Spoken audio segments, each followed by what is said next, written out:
Voici Zhang Wei, un ancien militaire de l'armée populaire de libération de Chine qui a été engagé par la Russie pour combattre en Ukraine. Il y sera depuis décembre 2023, et ses descriptions sont de loin, les meilleures de la guerre jusqu'à présent, illustrant bien les problèmes sur le champ de bataille moderne et à quel point l'avenir de la guerre au XXIe siècle sera sombre. Et en plus du fait que sa description soit l'une des plus efficaces, l'autre raison pour laquelle il mérite de l'attention est que Tersanfton, que les forces armées chinoises sont aujourd'hui parmi les mieux entraînées, les mieux équipées et les plus avancées technologiquement de la planète, ne rivalisant qu'avec les États-Unis. Alors, tandis qu'une grande partie des descriptions de la guerre venant du côté ukrainien et même des Russes proviennent soit d'amateurs, soit de passionnés qui déforment les aspects sérieux de la guerre, comme les analyses des clics tactiques et stratégiques, les descriptions de Zhang Wei viennent d'un militaire qui a été dûment préparé pour la guerre moderne, pour cet environnement et possiblement pour un environnement de conflit urbain. Et du fait qu'il soit chinois et une partie non directement impliquée, il parvient à être beaucoup plus analytique et technique. Ainsi, dans la vidéo d'aujourd'hui, nous verrons ce qu'il a dit et nous allons analyser en comparant avec ce que nous savions et ce que l'on imaginait de la guerre. Et nous verrons que la guerre en Ukraine est en train de jeter à la poubelle plus de 30 ans de concepts militaires. Mais avant cela, n'oubliez pas de vous abonner à la chaîne et de partager la vidéo avec tout le monde que vous connaissez. Votre aide est très importante pour que Géopolitique Mondiale continue d'exister. Je m'appelle Daniel Péta et voici la chaîne Géopolitique Mondiale.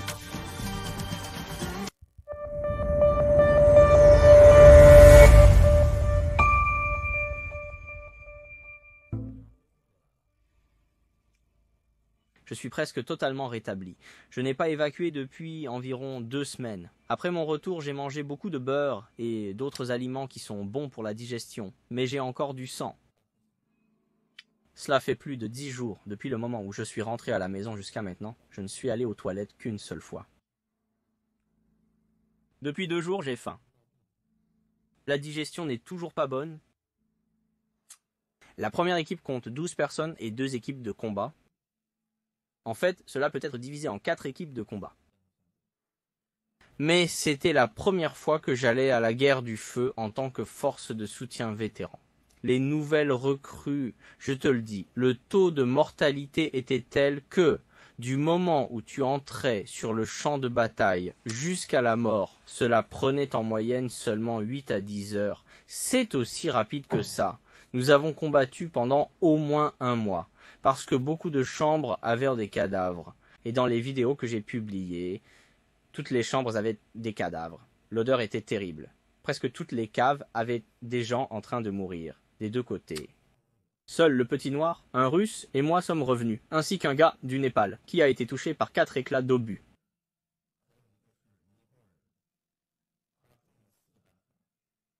Le petit noir a été touché par des éclats à la jambe et au bras, le russe à la jambe et moi, j'ai été touché par la bombe et projeté sur la maison.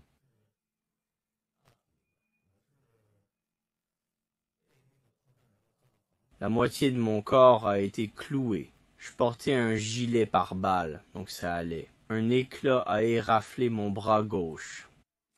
J'ai vu ça pendant que je prenais ma douche. Le combat dans les rues est très brutal, ce n'est pas ce que j'imaginais. La deuxième équipe de combat est entrée et a subi un taux de mortalité élevé. Beaucoup sont morts. Beaucoup sont morts. Dans l'ancien campement, 2 Indiens de Ponderp vivaient là. Ils sont allés apporter leur soutien. Jusqu'à présent, d'autres troupes sont restées et ne sont pas revenues. Ils m'ont envoyé un message disant qu'ils sont toujours là-bas. Si Luca reçoit de bons soins médicaux, il pourra sauver sa jambe. Sinon, il devra subir une amputation de la jambe.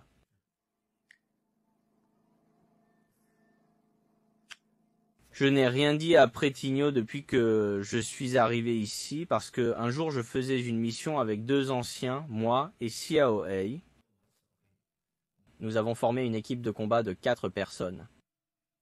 Je fouillais une maison, et s'il y avait un ennemi, j'allais attaquer. Quand je suis arrivé au milieu de la rue, j'ai rencontré un drone. C'était des drones de reconnaissance avec des bombes. La bombe s'appelait Bichka. Il appelait ça un tireur, c'est-à-dire un lanceur de bombes ou un tireur kamikaze. Il appelait ça Gamigazi, qui est la prononciation en russe. Il a deux façons d'attaquer. Nous avons été attaqués par des drones et par des bombes. J'ai été touché par une bombe. Mon sac à dos avait disparu. Les munitions utilisées ici sont faibles. Il y a des mortiers, mais leur puissance est faible. Il y a un mortier polonais qui fait un son différent. Les mortiers d'autres pays faisaient d'abord un bruit d'explosion. Ensuite vient le deuxième son. Après qu'il tombe au sol et explose, vous entendez le troisième son. Mais les mortiers polonais ne font pas de bruit lorsqu'ils sont lancés. Ils ne font aucun bruit lorsqu'ils volent dans les airs. Il faut écouter très attentivement. Parce qu'ici c'est une plaine, le vent est très fort. Si vous écoutez attentivement, vous pouvez entendre un son 6. 6. Ils sont très dangereux. Ils sont très dangereux. Cette nuit-là, le petit noir avait aussi peur. Il n'avait jamais été soldat auparavant. Quand j'étais dans l'unité blindée, il faisait juste partie du voyage. Il ne s'était pas engagé pour combattre dans la bataille de la forêt. Je comprends pourquoi il avait peur du combat urbain. Alors il s'est enfui. Les deux Russes se sont enfuis. Je ne les blâme pas. Il n'y a rien à leur reprocher. C'est pourquoi, dans cette guerre, tu ne peux faire confiance à personne, même pas à tes compagnons. Je veux dire, en dehors de la Chine. En Chine, ça n'existe pas, parce que nos soldats chinois sont vraiment des frères, dans la vie et dans la mort. Si une guerre éclate vraiment, ils vous sauveront à coup sûr, et seront prêts à sacrifier leur propre vie pour vous sauver. Mais à l'étranger, vous ne pouvez compter que sur vous-même. Vous ne pouvez pas faire confiance aux autres. Je vous le dis, mes frères. Heureusement, je suis revenu vivant cette nuit-là. J'ai trouvé une maison qui n'avait pas été découverte par l'ennemi. Ensuite, nous nous sommes réunis. Le petit noir voulait s'excuser auprès de moi. Tout va bien. Je suis venu ici pendant qu'il a été envoyé ailleurs. Maoué a demandé si j'avais besoin de leur dire au revoir. J'ai dit non. À quoi bon? Un Cubain inventait une maladie. Il a dit qu'il avait un problème cardiaque et c'est pour ça qu'il n'est pas allé au combat dans la forêt. Il n'a pas non plus combattu dans les combats urbains. Il était dans l'unité blindée et pas en première ligne. Il n'était même pas en deuxième ligne, mais en troisième ligne sans faire grand-chose.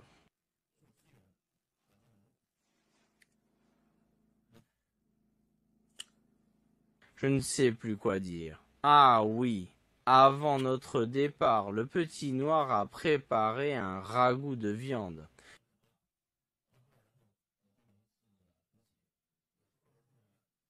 Quand nous sommes arrivés là-bas, nous avons reçu un ravitaillement et mangé un repas. J'ai mangé de la nourriture en conserve 3 fois. Après cela, nous n'avons rien mangé. Je ne m'attendais pas à rester aussi longtemps sur le champ de bataille. Dans le passé, la plus longue durée était de 24 heures. Nous avions l'habitude de nous reposer pendant la journée et de nous battre la nuit. Ici, nous nous battons jour et nuit, sans arrêt. L'adversaire a beaucoup de drones. Je sais que vous avez vu comment leurs drones bombardent les chars. Nous avons des interférences sur le signal. Nous pouvons les entendre venir au loin. Les drones sont arrivés en masse dans le ciel, plus nombreux que les oiseaux. Ils ont volé en masse avec 1 ou 2 drones en tête du groupe. S'il y a une interférence de signal, vous ne pourrez interférer qu'avec les 2 premiers drones. Ceux qui sont derrière larguent des bombes sur vous et aux alentours. Vous ne pouvez même pas lever la tête. Personne n'ose le faire. L'adversaire fait un excellent travail de collecte d'informations. Dès qu'un de nos chars entre sur le champ de bataille, ils le savent. Certains drones sont équipés d'explosifs C4 ou de roquettes anti-chars et lancent au moins 2 ou 3 roquettes sur le char et il deviendrait un tas. Boum! Boum! Boum! Tu n'as ni le temps ni où t'enfuir. Il va te tuer. Tu cours dehors et tu sautes à des dizaines de mètres de distance, putain. Ce combat de rue est complètement différent de ce que j'imaginais. Je pensais que ce serait lancer une grenade, défoncer la porte d'un coup de pied et entrer. Pan, pan, pan, pan. Comme on le voit dans les films. Non, c'est comme revivre les expériences du film, n'est-ce pas? Mais non, ce n'est pas la même chose ici. L'adversaire est impitoyable et nous le sommes aussi. Je vais être brutalement honnête. Personne ne montre de la miséricorde. Les balles ordinaires sont remplacées par des balles perforantes. Ils veulent que les balles soient mortelles, mortelles, mortelles. Tu comprends? Après que les vétérans aient terminé, ils font venir quelques vétérans d'autres troupes pour nous soutenir. Ils font venir quelques vétérans d'autres troupes pour nous soutenir. Nous ne pouvons pas communiquer à cause des barrières linguistiques et nous ne pouvons pas coopérer. Mourir au combat, c'est instantané. Tu peux être en train de fumer pendant quelques minutes avant de recevoir l'ordre d'attaquer une autre base. Quelqu'un peut mourir instantanément. Ils ont beaucoup de drones. Si tu vois leurs drones de reconnaissance, ils apportent des bombes. Si tu vois des drones suicides, ils sont là pour te bombarder. J'ai eu beaucoup de chance et je n'ai jamais rencontré de drone suicide. J'en ai vu un à l'intérieur d'un bâtiment, quand les murs ont été bombardés. Les murs ici sont très épais. Je vous ai montré les murs quand j'ai filmé à l'hôpital. Je te le dis, un bâtiment de 2 étages a été bombardé. Pour qu'il ne reste qu'un seul étage. Nous avions peur de quitter notre poste. L'unique étage a été bombardé et il ne restait plus qu'un demi-étage. Nous nous sommes cachés sous les dalles de béton. Les drones volaient au-dessus de nos têtes et nous bombardaient comme des fous. C'étaient les gros drones avec des mortiers.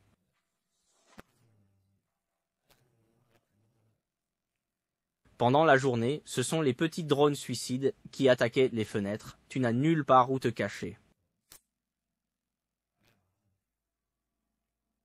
Les maisons ici sont très éloignées les unes des autres.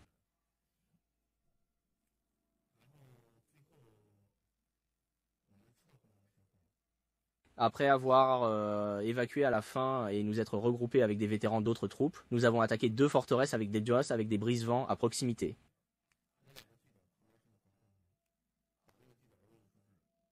Et je te le dis, nous avons perdu des dizaines de personnes et nous ne les avons pas emmenées. Je suis ici depuis environ 2 semaines, et d'après tout ce que j'ai vu et su, nous avons lancé des offensives 3 fois, mais nous n'avons pas réussi. Nous n'avons avancé que de 100 mètres. L'adversaire a installé des barbelés et creusé des tranchées. Il y a aussi des mines anti-chars et d'autres mines. À ce moment-là, vous ne pensez pas aux mines. Les mitrailleuses lourdes, les grenades à fusil, les drones de l'adversaire, tout vient sur vous. Les drones d'armes de l'adversaire, tout vient sur vous. Il y avait aussi des mortiers et des roquettes qui vous bombardaient. Et vous n'avez nulle part où vous cacher. Les arbres les plus épais le long de la route étaient plus fines que mon poignet. Alors, c'est très difficile de prendre ces bases. Je soupçonne que l'endroit soit un piège tendu de l'autre côté. J'y pense beaucoup. De plus, après avoir occupé ce bâtiment, l'adversaire utilise ses talkies-walkies. Nos camarades russes écoutent leurs conversations sur les talkies-walkies, mais ils ont immédiatement changé de canal. Nous aussi. Toutes les chaînes changeaient de chaîne à chaque heure. Si tu oubliais tes chaînes, c'était fini pour toi parce que tu perdais le contact avec ton commandement. Une autre situation, c'est quand les camarades russes meurent, je n'arrive pas à communiquer, même si je sais utiliser le talkie-walkie. Tu n'as aucun moyen de communiquer. Tous les signaux de téléphone portable sont bloqués. Après avoir occupé le bâtiment, la première priorité est la défense. Sinon, les mortiers de l'adversaire vous ont déjà pris pour cible. Dès que vous vous relâchez, les drones arrivent, suivis par des mortiers et des grenades de fusil. Ensuite, les obus de mortier pleuvent sur toi sans arrêt. Quand tu essayes de tenir la position et que tu as besoin de soutien, l'adversaire te balance des munitions à fragmentation.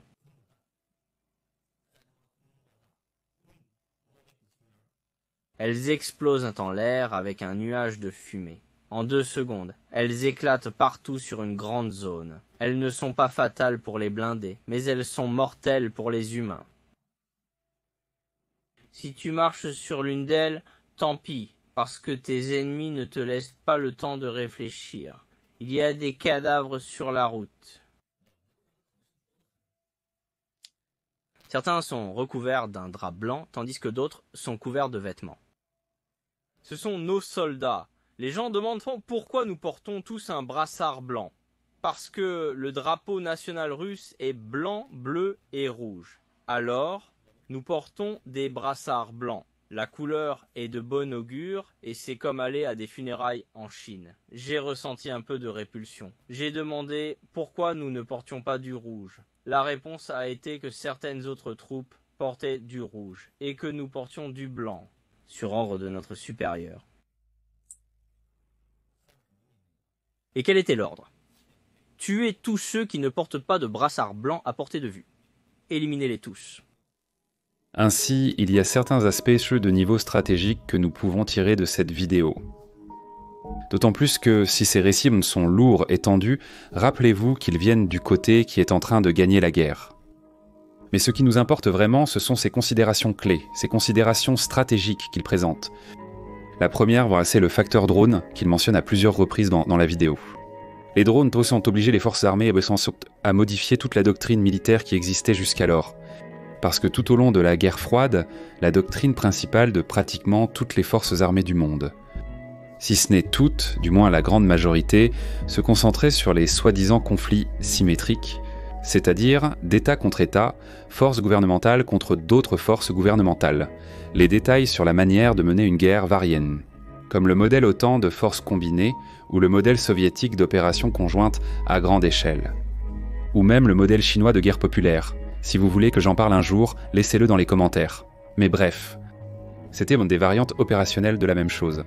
Un affrontement entre États, c'était essentiellement un accent mis sur des mouvements massifs, lourds et à grande échelle, visant l'occupation territoriale pour ensuite atteindre la direction ennemie, l'assiéger ou l'occuper et forcer la reddition et par conséquent la fin de la guerre. C'est de là qu'ont émergé des projets comme les chars soviétiques T-72, T-80, qui devaient en former d'énormes colonnes de chars à l'horizon. Ou la réponse à cela, comme l'avion américain, le lourd ADX, spécialisé dans la destruction de chars. Bref, la guerre serait une répétition plus technologique de la Seconde Guerre mondiale si elle avait lieu.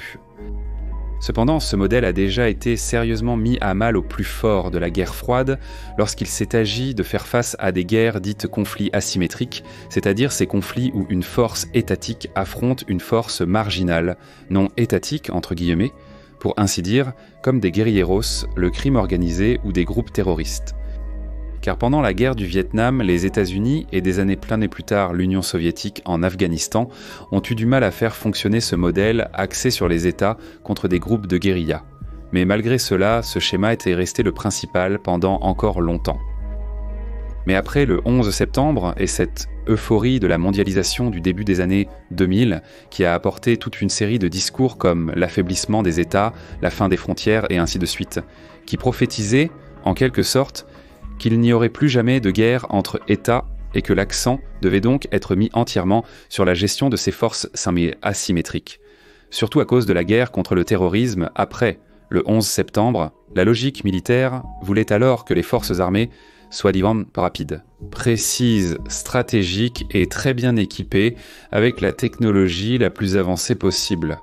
L'objectif n'était plus la force brute ou l'occupation du territoire, mais de neutraliser, disons de façon chirurgicale, les dirigeants des cellules ennemies.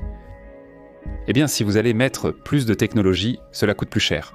Et si vous ne cherchez pas à occuper le territoire, alors vous pouvez vous permettre de réallouer cet excès de matériel à moins de soldats. Donc l'unité soldat est devenue plus chère, mais mieux équipée et plus avancée. Et surtout, elle devait être rapide, parce qu'il ne s'agissait plus de commandements physiques fixes dans la capitale d'un pays, mais de commandements de cellules qui changèrent d'adresse très rapidement. Donc ces unités devaient en être rapides, et si vous devez être plus rapide, alors vous devez être plus léger. Les lourds, les chars M1 Abrams de 70 tonnes, ont commencé à être considérés comme des reliques de la guerre froide, car l'accent était désormais mis sur des véhicules rapides, des voitures de rapide ou des hélicoptères temps rapide qui déposaient les soldats là où ils en avaient besoin et les retiraient rapidement. Cela a conduit le monde entier à réduire la taille de ses forces armées et, dans certains cas, à réduire également le budget militaire, surtout dans le cas des pays européens. Mais dans le cas des puissances, et je parle des vraies puissances, les États-Unis, la Chine et la Russie, l'objectif serait soit de maintenir le même budget, soit de l'augmenter, tout en réduisant le nombre de soldats. Désormais, être soldat ne suffisait plus à être n'importe qui ne connaît que les bases. Il aurait besoin d'une meilleure formation, de plus d'entraînement, d'une meilleure qualification intellectuelle, de connaître plus de choses spécifiques comme plus de langues, plus de sciences, plus de cybernétique, et ainsi de suite. Et comme il est plus élitiste, ce que vous dépensiez pour 5 soldats, vous le dépenserez maintenant pour un seul, d'autant plus que maintenant, avec ces soldats devenant plus élitistes. Et par conséquent plus cher, vous devez préserver cet investissement qu'est ce soldat plus élitiste, donc vous vous assurez qu'il ait plus de chances de survivre sur le terrain. De bataille pas qu'avant il ne s'en souciait même pas, mais maintenant ce serait l'objectif principal. Au cours des années 2000 et 2010, le secteur des armes qui a le plus progressé était celui qui visait les améliorations défensives, c'est-à-dire les équipements qui protégeaient la vie des membres d'équipage des véhicules ou augmentaient éventuellement les chances de survie de l'infanterie. Et cela a rendu la guerre plus coûteuse, beaucoup plus coûteuse, parce qu'il ne suffisait plus de prendre un petit gars de 18 ans, de lui mettre un uniforme, de lui donner un fusil, un casque, une tape dans le dos et de l'envoyer au front. Non. Maintenant, il faudrait l'équiper de lunettes some sort de vision nocturne, lui donner beaucoup plus d'entraînement, des radios, des rations de campagne spécialisées, un système de positionnement global et tout ce qui implique de la technologie et des connaissances plus techniques. Et d'accord, c'est plus cher, mais au lieu de dépenser des centaines de milliards pour 2 ou 3 millions de soldats, vous gardez ce coût, mais en le dépensant pour 700 ou 800 000 soldats, par exemple. Et cela a même donné un résultat relativement positif, parce que cela a essentiellement permis de geler le budget militaire dans certains pays, voire même de le diminuer, tout en atteignant les objectifs militaires. Mais ensuite est arrivée l'année 2022, qui a été la guerre en Ukraine. Personne ne s'attendait vraiment à ce qu'elle allait être le lieu, il y avait des soupçons, mais en réalité, personne ne s'y attendait vraiment. Et maintenant, ces équipements légers, destinés à des troupes légères, n'allaient plus affronter des bergers semi-analphabètes qui ne portaient qu'une tunique et un fusil vieux de 50 ans. Non. Maintenant, ils allaient affronter des tirs d'artillerie, des soldats entraînés et équipés, des frappes aériennes d'hélicoptères d'attaque et d'avions, des blindés, des chars et ainsi de suite. Aussi bien les Russes que les Ukrainiens se sont effondrés. Maintenant, l'objectif était de nouveau le contrôle territorial. Eh bien, l'Ukraine est un pays immense, très grand. Et avec seulement 200 000 soldats, vous ne pouvez rien faire. Alors, encore une fois, les deux camps se sont cassés la figure. Et ils ont vu leurs troupes les plus élitistes se faire massacrer dès la première année de la guerre. Mais c'est ici que l'adaptation a commencé. Les Russes ensuite se sont alors concentrés sur l'essentiel, le standard de la guerre froide de l'Union soviétique, c'est-à-dire une grande quantité de véhicules produits rapidement. Et bon marché, parce que si vous mettez trop de technologie, cela devient plus cher et prend plus de temps à produire. Donc l'idée serait la saturation, produire rapidement et en grande quantité. Et aussi une grande quantité d'infanterie pour occuper le terrain, même si cela signifie des soldats moins bien entraînés et qui n'ont que l'équipement de base. L'OTAN, non, elle a maintenu le standard qu'ils avaient établi. Et ils ont envoyé cela aux Ukrainiens, qui se sont retrouvés vraiment submergés par la supériorité numérique russe. Bien sûr, ce n'était pas par manque de discernement, c'était une erreur évidemment, mais pas parce qu'ils ne savaient pas, mais parce qu'ils ont mal calculé. L'Occident a essentiellement cru que la différence technologique de son équipement serait largement suffisante pour que les Ukrainiens puissent compenser leur infériorité numérique face aux Russes. Eh bien, cela n'a pas fonctionné. Ce n'était pas vraiment une situation du genre un char allemand contre 10 chars russes comme on l'imaginait, c'était essentiellement du 1 contre 1. Et c'est là qu'est apparu le grand problème, les drones. Parce qu'ici, les drones, qui jusque-là étaient principalement considérés comme des armes utilisées par des guérilleros avec un armement improvisé, à l'exception bien sûr de ces grands drones coûteux de l'armée de l'air américaine, ont commencé à littéralement traquer les véhicules extrêmement chers des deux camps et à transformer la situation en véritable enfer dans la psychologie des infanteries. Et pour faire face aux drones, ni les Russes ni les Ukrainiens n'avaient d'expérience ni d'entraînement. En fait, personne dans le monde n'en a. C'est pourquoi tout ce que l'on sait sur la guerre avec des drones est appris sur le tas, en pratique là-bas en Ukraine. Et vous pouvez remarquer dans ces propos que le plus grand impact des drones est principalement l'aspect psychologique. Les drones ne se reposent pas, ils sont difficiles à repérer, et si vous utilisez une arme anti-drone sur l'un d'eux, alors un autre drone apparaît derrière. Ils entrent par les fenêtres, ils esquivent, ils détectent les gros véhicules qui apportent des munitions ou du soutien, et ainsi de suite. Ils sont un véritable désastre à affronter. Mais nous avons le deuxième point qui est aussi important, c'est le facteur urbain. Et ici, si vous suivez la chaîne, vous savez que j'ai déjà mentionné que le théâtre urbain est le pire qui existe. Chaque fenêtre, porte, fissure, ruelle, trou dans le mur, etc. peut cacher un tireur potentiel comme il le mentionne lui-même. Oubliez les scènes de film où un soldat défonce la porte, un autre lance une grenade éclair ou une grenade classique. Puis ils entrent et exécutent ceux qui sont à l'intérieur. Cela a fonctionné en Irak parce que le nombre de soldats américains était très élevé. Pour faire face à de petites cellules insurgées, souvent composées de combattants mal équipés et peu entraînés, et la différence d'équipement était très grande, en faveur des Américains bien sûr. Alors, on isolait un pâté de maison, on entrait avec les équipes d'assaut, en essayant toujours d'avoir un avantage numérique d'au moins 3 contre 1, du moins quand c'était possible, en utilisant des informations déjà longuement analysées depuis des jours par des officiers du renseignement. On entrait dans l'appartement et on devait affronter au maximum 4 ou 5 combattants bien moins bien équipés que soi. La façon dont j'en parle, on dirait que c'est facile, mais non. Même avec tout cet avantage, c'était déjà un cauchemar, parce que ça pouvait être un piège, il pouvait y avoir de mauvaises informations du renseignement, les combats rapprochés à courte distance annulent, généralement en partie, l'avantage de la protection individuelle des soldats, et ainsi de suite. Mais si c'était déjà difficile dans cet environnement, en Ukraine c'est encore pire, parce que tu ne peux pas isoler des pâtés de maison entiers, tu n'as pas de renseignements qui t'indiquent où se trouve l'ennemi, combien ils sont et comment ils sont équipés. Le niveau d'équipement des deux côtés est pratiquement équivalent. Un côté peut appeler des renforts, et si auparavant tu étais le chasseur, tu peux rapidement devenir la proie. Et si tu arrives à tout faire correctement et à occuper le bâtiment, l'autre camp saura alors que tu es là et demandera un tir d'artillerie précisément sur cette position. Pour les Russes, ce n'est pas vraiment une nouveauté, ils avaient déjà beaucoup souffert de cela pendant la guerre de Tchétchénie dans les années 90. Donc pour cette raison, ils étaient plus ou moins un peu mieux préparés. Mais au fond, on ne peut jamais être vraiment prêt pour le théâtre urbain, c'est un cauchemar en soi. Alors ils ont tout fait dans cette guerre pour éviter d'entrer dans les villes.